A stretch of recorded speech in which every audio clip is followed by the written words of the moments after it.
Hi, my name's Steve and welcome to the Seaside Allotment channel. I'm so excited today because I'm planting the first batch of early peas. Now we only sow now just the mulched varieties, and this batch is going to be Oregon Sugar Pod, and that's my favourite. It's fantastic as a mulched, but even as the peas grow, it's still really tender pods and amazingly sweet peas. So I'm really excited. So we've tried early peas in a few different ways. This time we're doing them in the back of coal frames. We did that last year and it proved to be by far the best way of doing it.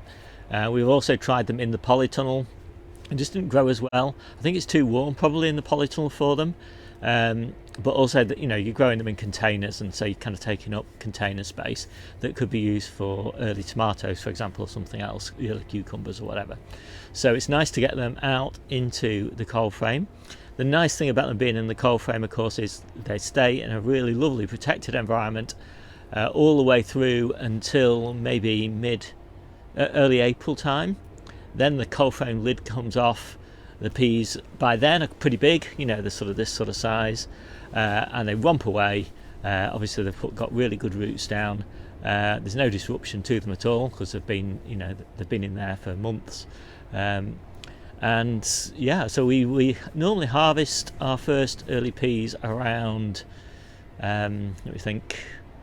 early May. Gosh, they're welcome then. They're just coming at the time when we're getting our early strawberries as well.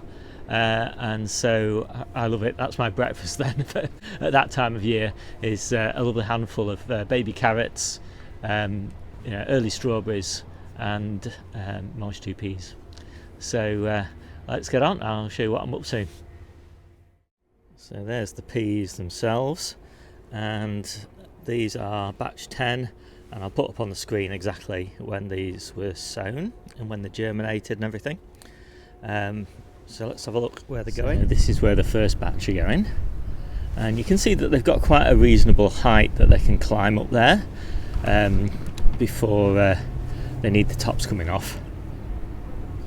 And similarly they're going along the back there on that bed, and these have just got some old lettuces in them, so no problem at all with these beds. And I'll tell you in a minute what these beds are going to be replaced by. But again, they're going to be replaced by hardy veggies. So the next succession to be planted in here, which will happen once this coal frame top's been taken off and the pea frames have been put in, are going to be red rhubarb, kale and Burpee's golden beetroot. And so neither of those are going to need any protection when they get planted.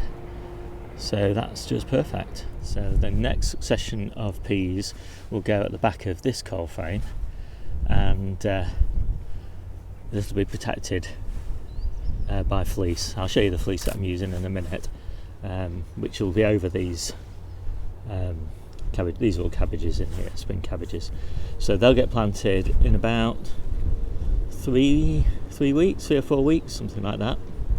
So I really like this fleece that I'm using. It's a woven material, and it's not quite as warm as traditional fleece, but it lasts a lot longer, and it definitely provides a kind of protected environment. It definitely reduces the wind, and obviously being in this coal frame also reduces the wind to some extent. And it's very windy today, but these cabbages are hardly even moving underneath here. But it does improve the temperature in there a little bit as well, I think.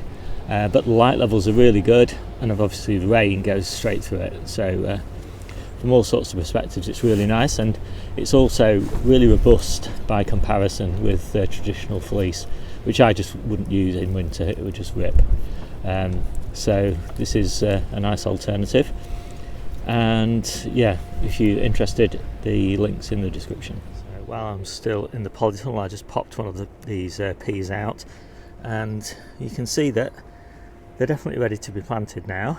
There's a very nice root system on them. I put 3 in one of these large cells, and I'm not going to put them in. I'm only going to put these 6 in each segment of the coal frame, so only 18 plants in total. which is quite low density, but all I find is when you plant them at a lower density, they just throw up more shoots, and the plants are strong and healthy and really prolific. So you don't need any more than that. I know some people plant 2 or 3 times as many as me, but I've never regretted planting at this density. I do very little watering, so this little tiny watering can is my friend, and I do always pre-water the holes because the beds are quite dry underneath that polythene, and I'm not going to do any watering for a while. So there they are, all nice and snug, and we just had one hell of a hailstorm, so fortunately I had this cold frame covered again by the time I did that, and I just watered them a little bit, and you can see the density is very low. That's does pretty well for me. So I hope you like this little video, and keep sowing your successions of peas as well. You know, it's easy to think that you've done it once you've sown 1 or 2 batches, but we keep sowing. We'll sow another one probably today or tomorrow, something like that, so that's the middle of February, and then I'll sow probably 2 more batches once every month until maybe April time. That probably takes us to, and then I'll forget about it, because by that time there's such an abundance of riches. I've got plenty of beans, for example, and lots of early fruit, so and the peas I don't think peas are a great crop really to grow in summer. So with that, I'll leave you, and I'll see you soon.